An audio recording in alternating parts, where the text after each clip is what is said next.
Hello everybody! We're going to present you the Maskimal Protection Project for LUSAC 2020.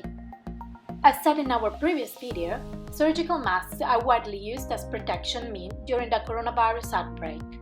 However, we can notice a lack of efficiency. This is why our team proposes simple solutions to improve the fit and promote proper usage.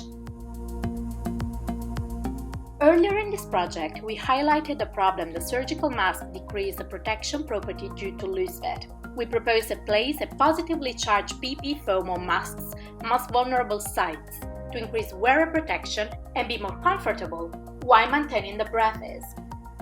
To functionalize the foam, cationic surfactants are absorbed on polypropylene. The positive charges on the surfactants trap the microorganisms in the foam by electrostatic interactions. Indeed, microorganisms have a negative charge on the surface. Benzalkonium chloride is a surfactant, which is a common hand sanitizer compound. It is FDA approved to use in contact with the skin and does approve an antibacterial and antiviral activity. The price of the raw materials is less than 6 cents. The manufacturing process is very simple and cheap. The addition of the PP foam to the masks should fulfill standard requirements for surgical protection. These requirements are reported in ACM and EN norms and correspond to the tests described underneath. Adding to these standard tests, we will perform a biocompatibility test to ensure skin foam contact is safe and healthy.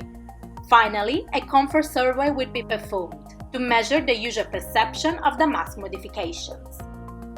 As we all know, the epidemic created a global mask shortage. We believe the situation would be better if we could sterilize and reuse the masks.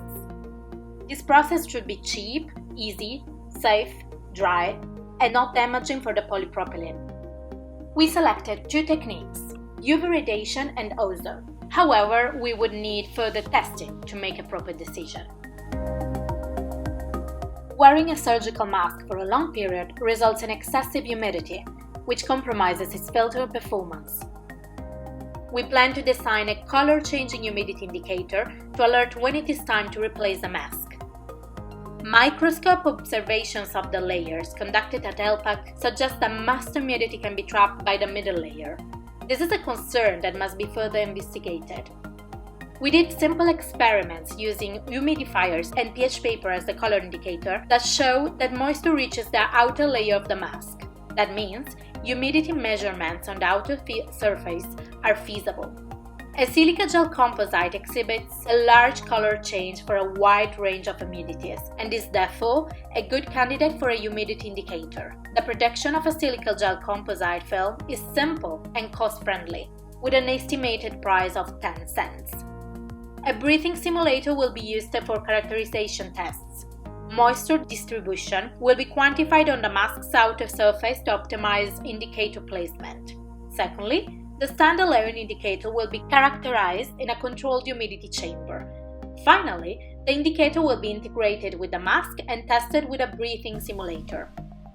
The influx of patients due to COVID-19 has placed our medical staff at a higher risk. With our additions, we ensure that these masks are low cost, easy to use, and we want them to guarantee a maskimal protection.